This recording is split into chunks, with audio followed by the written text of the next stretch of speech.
सबसे बड़ी industry in the world, one of the biggest one, कौन सी है? कॉस्मेटिक्स। कॉस्मेटिक्स और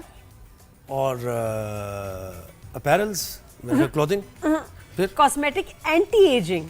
अच्छा, जिस चीज के साथ लग गया ना, बस उसने तो फिर बिजनेस ही करना है, क्योंकि आई थिंक लोगों का सबसे हेल्थ तो है ही, लेकिन मुझे लगता है हेल्थ से भी शायद ज्यादा बढ़ के लोग एंटी एजिंग जो है ना चीजों के लिए बहुत कॉन्शियस होते हैं और खोज में तलाश में होते हैं कुछ ऐसा मिल जाए जो एंटी एजिंग हो। एंटी एजिंग चाहते हैं कि एजिंग ना हो और बूढ़े हो जाते हैं जल्दी। जवेरिया से बात करूंगी, तुमसे बात ही नहीं करना चाहती। सड़ा है ये, जल रहा है जवेरिया।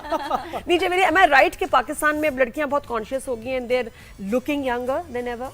बिल्कुल, आप ये देखें कि जैसे जैसे आप एजिंग प्रोसेस में जाते हैं तो उसमें हमारे पास दो तरह की टेक्निक्स आजकल हैं। एक तो कुछ एस्थेटिक प्रोसेसेस हैं और कुछ जो आपका फूड और मेजर मील्स हैं, जिसमें आपको पता है सबसे इम्पॉर्टेंट और जो सबसे लाजमी आपका मील है वो है कि डोंट स्किप योर ब्रेकफास्ट।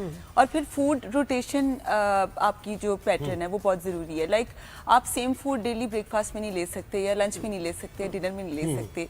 तो जैसे आपको, ज़ुहैब को, सबको हमें वैरायटी चाहिए, खाने में भी वैरायटी चाहिए।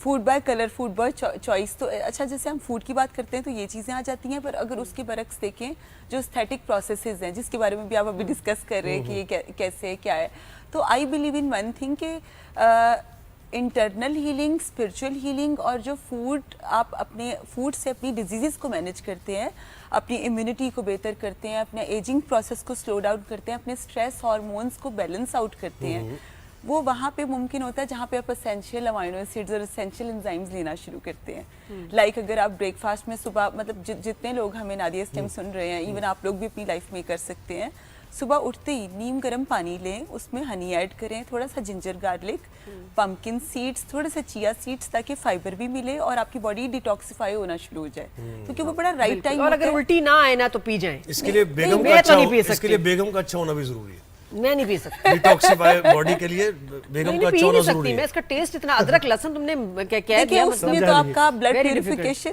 प्यूरिफिकेशन के लिए बहुत जरूरी है। कुछ लोग हो जाते हैं, पता उनको टेस्ट नहीं बहुत करता। मेरी दोस्त है नाजिया मलिक, कितना कड़वा हो, कितना खट्टा हो, पी लेगी, करेले का पानी पी लेगी, कुछ भी, क्योंकि नादिया मुझे तो भी टेस्ट ही नहीं आता। आई नो इट्स हेल्दी, मैंने कहा मुझे टेस्ट भी आता है, मुझे स्मेल भी आती है, मैं नहीं पी सकती। Very difficult. लेकिन हम लोग क्या करें बेचारे, हम तो हाँ, लेकिन ये कि अच्छा, जैसा मैं बताऊं, ये डॉक्टर जवेरिया, आपने उनका तारुफ नहीं कराया। आपने कराया? मैंने भी नहीं कराया। सबको पता है, ये सब जानते हैं, लेकिन डाइटिशियन है, न्यूट्रिशनिस्ट, इनकी बातों से भी लग रहा नहीं। तो हाँ जी, एंटी एजिंग के बारे में क्या कहना चाहेंगे आप? मैं ही कहना चाहूंगा। देखिए, एक तो डॉक्टर साहब, जब पहले आपसे मुलाकात हुई थी तब आप माशाल्लाह और फिट लग रही हैं आप। I reduced 12 more kgs. देखे ना यार, मैंने कैसे? ये सही बात है। वैसे मक्खन लगा रहा। सीरियसली इन्होंने सही। ये कौन सा वाला मक्खन है, ये मुझे पता है। देसी मक्खन है या इंपोर्टेड मक्खन का इस्तेमाल करते हैं? मुझे ही पता, मेरा सीरियस सवाल है। देखिए, मेरा सीरियस है, लोग ये समझते हैं कि एंटी एजिंग का मैं तो ये कहता हूँ कि जैसे आप 40 के हो गए तो आपको 40 का लगना चाहिए, 50 के हो गए, लेकिन ग्रेस आपकी कायम रहनी चाहिए। लेकिन जब लोगों के जहन में आ जाता है कि हमारी एजिंग रुक जाए किसी तरीके से, तो फिर ये होता है 40-50s में आप 30s के लगना चाहते हैं, तो फिर आप कपड़े भी बहुत अजीब से पहन लेते हैं। बिहेवियर है, और फिर आप नहीं, ये इसके साथ ही है। 40s में 40s का क्यों लगे? क्यों लगे? नहीं, ऐसा नहीं। अच्छा, ऐसा नहीं है ना, गलत कह रहे हैं। बिल्कुल नहीं। बिहेवियर होता है कि आप बच्ची ना, मुझे कहता है बच्ची ना बन जाए। एक्ट योर एज, ये जुमले आपने कहा, लेकिन लुक योर एज नो। अच्छा, यू डोंट हैव इट। बताएं भाई क्या है? देखिए, अभी जिस तरह से आप बात करें, ये सिचुएशन ऐसी है कि ऐसा बिल्कुल नहीं है। 60s में भी लोग 40s के और 30s के लगते हैं, 30s वाले लोग 22 के लग रहे हैं। It's all about your mental health. देखिए, आपने अपनी लाइफ में एनवायरमेंटल आपके डिसऑर्डर होते हैं, आपकी फैमिली लाइफ होती है, आपने जो इंसान बर वक्त हो, डिसिप्लिन हो खाने के मामले में, अब ये नहीं है कि 2 बजे उठ के कहो कि ब्रेकफास्ट कर रहे हैं और फिर शाम को आप लेट मील्स ले रहे हैं। देखिए, लेट मील्स और मिडनाइट हंगर क्रेविंग्स, ये भी एजिंग प्रोसेस को बहुत ज्यादा फास्ट करते हैं। स्किन पे आपकी फटीग हो जाती है, स्टैमिना पे कैसे असर होता है? लाइक आजकल जो हमारी यूथ है, जो यंग जनरेशन है, आपको पता है वो कितना ये लेट नाइट जो ऑर्डर्स करते हैं बच्चे।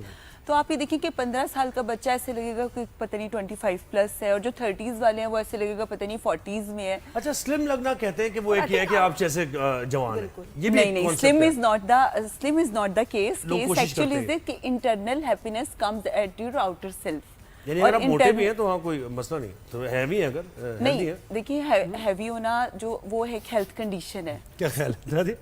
नहीं, if you are taking this aesthetic to the heaviness, it's not like that, क्योंकि I believe in one thing कि बॉडी जो फिट बॉडी है जिसका BMI प्रॉपर मतलब BMI आपका नॉर्मल है, BMR आपका नॉर्मल है, आपकी रूटीन सेट है, लाइक स्लीप आप 8 घंटे नींद ले रहे हैं, पानी आप तकरीबन 8 से 12 ग्लास पी रहे हैं, फिर आपका ब्रेकफास्ट टाइम पर है, आपका लंच टाइम पर है, चाहे आप ट्रैवल में हैं, चाहे आप मीडिया से हैं, चाहे आप आउटवर्क काम करते हैं, पर आपने बर वक्त हर चीज़ रखी, तो वो आपका एजिंग प्रोसेस, क्योंकि जो इंसान वक्त पे जो चीज़ करना जानता है उसकी ageing process naturally slow down हो जाती है। और जो लोग अपना Stress ख्याल नहीं होता ना। रखते हैं ना तो वो नजर भी आता है, खाने में बड़े कॉन्शियस होना और चूज करना कि मैंने क्या खाना है, कब खाना है, that shows I think 30s और 40s में ज्यादा होता है कि या तो आप अब ज्यादा लगने लगते हैं। मैंने देखा है बहुत सारे लड़कों में, बच्चों में, फ्रेंड्स के बच्चे, और हम उनको देख रहे होते हैं, यार तुम इतने बड़े बड़े क्या हो गया बेटा, सही कह रही हो। इतने बड़े बड़े लग रहे हो, अंकल लग रहे हो। मेरे friends uncle और वो लगते नए बस आंटी, मेरे को आंटी कहने का हक तुम खो चुके हो, जिस तरह तुमने अपने आप का हाल बनाया है ना, आंटी ना कहना।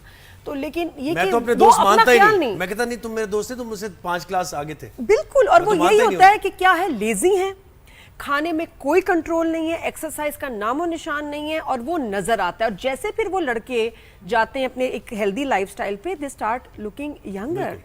अच्छा, आपने डाइट की बात की, लोग एक काम करते हैं वही स्लिम रहने के लिए या हेल्दी रहने के लिए, उनका कॉन्सेप्ट पता नहीं क्या है, ब्लैक कॉफी पीते हैं और बार-बार पीते हैं। पाकिस्तान में पता है क्या है, यहाँ पे कोई भी चीज़ आती ना, अब ओजेम्पिक मोजोरो है शॉर्टकट, वो आया, ब्लैक कॉफ़ी आई तो शॉर्टकट, ऐसा नहीं। आप इसको, ये जो डाइट है, ये लाइफस्टाइल चेंज होता है, आपको इसको ज़िंदगी में, जैसे आपने पहना ओढ़ा हुआ है, आप उसको ज़िंदगी का हिस्सा बनाए। आप जब तक एक फूड हैबिट है उसको अपनी ज़िंदगी में प्रॉपर उसको अपना पैटर्न रूटीन में नहीं लेके आते तो आपके पैटर्न कैसे सेट होंगे। Black coffee is not a x factor for anyone, मतलब आप तो और बड़े देखना पाकिस्तान में, अभी मैं बता रही हूँ, बताएं ना, आप खुल के बताएं इस ना। साल आप देखिएगा कि इतनी तेजी से लोग पतले होंगे, कैसे इतनी तेजी से होंगे, आप ये लिख लें मेरी बात, और आप कहेंगे कि ओह इस साल आटा क्या महंगा, हुआ? जैसे वैसे ये क्या आटा महीना जितनी है? तेजी से महंगा हो रहा है ऐसे ही होगा। अपने आसपास लोगों को नोट कर ले, मार्क कर ले, महीना चल रहा है अक्टूबर, और आप कहेंगे जनवरी में कि क्या हुआ है ये सब। क्या मतलब, ये क्या बात कर रही हैं आप? वजह ये कि दुनिया की सबसे महंगी जो आपकी वेट लॉस की जो इंजेक्शन है, वो पाकिस्तान में बनना शुरू हो गए हैं और सेल हो रहे हैं, और कौन सा बहुत इंजेक्शन है? सस्ते, नाम नहीं ले रही, लेकिन बहुत सस्ते आपको डोर स्टेप पे अब डिलीवर हो रहे हैं। तो वो dangerous है और health के लिए? नहीं, वो क्या है? बात ही नहीं है, लेकिन बात ये कि जो वेट लॉस के लिए लोग यूज कर रहे हैं वो डायबिटिक मेडिसिन, लेकिन वेट Basically लॉस के diabetes, लिए type two बात ये कि देखो, जो सबसे महंगा 1.5 लाख का जो इंजेक्शन है, वो अगर आपको यहाँ 20 का मिल रहा है और पर शॉट आपको 3,500 का मिल रहा है, आप सोचें कि अब लोगों की रीच में आ गए। नहीं तो इंजेक्शन लगाएं क्यों, मैं ये कह रहा हूँ, मेरा तो सवाल है क्यों बेसिकली लगाएं वो इंजेक्शन? देखिए ओजेम्पिक मंजोरो या फिर ट्रिपजाइल, मंजोरो का मैं कह रही हूँ, उसका आ गया है केमिकल, बहन आ किस्म की उसमें है, और वो स्पेसिफिकली देखिए टाइप 2 डायबिटीज के लिए, डायबिटिक्स के लिए बनाया गया था।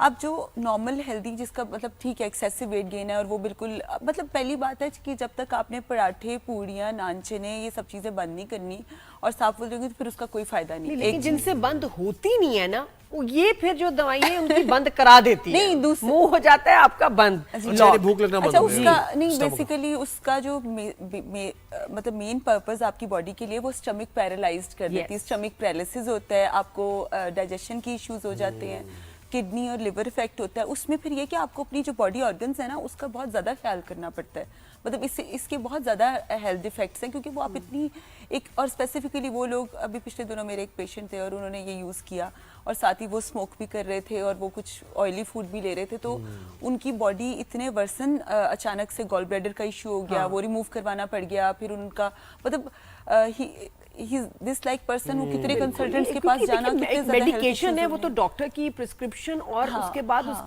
उसका ऑब्जर्व करना, सुपरवाइज करना बहुत जरूरी है। टेस्ट वेस्ट करा के लोग बस खुद ही शुरू हो जाते हैं। असल में आपको पता है नादिया, यहाँ पे लोग जो हैं वो शॉर्टकट की तरफ ज्यादा जाना पसंद करते हैं, जबकि अगर उनको ये बताया जाएगा ना कि आप सुबह में उठ के पंपकिन सीड लें, या आपका जो स्ट्रेस लेवल है नॉर्मल करेंगे, फिर आप हनी ले लें, उसके बाद टर्मेरिक मिल्क लें। देखिए कुछ चीज़ें आपकी जो नेचुरल हर्बल मेडिसिन में थी और कुछ चीज़ें जो नीम गर्म पानी आपकी सॉर्ट आउट कर देता है।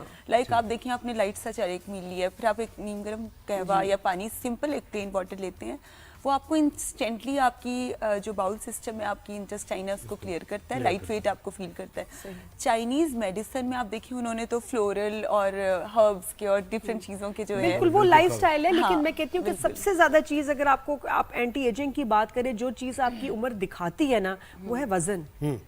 वजन को आपने कंट्रोल में रखना है जैसे भी अब हो। मेरी वो कैफे जरूरी सेगमेंट है। में आपने देखी कि ये थी ऐसे, कभी मैं यहाँ सुन रहा था, कभी मैं यहाँ सुन रहा था, अभी ब्रेक में भी कभी मैं इनको यहाँ बताते सुन हैं, रहा हम था। ब्रेक लेते हैं तो ये दो और एक्सपर्ट्स सुहेब के को थोड़ी सी दरमियान और मैं बातें पूछूंगा। बताते हैं experts. Thank you so much, बहुत शुक्रिया डॉक्टर जिवेरिया।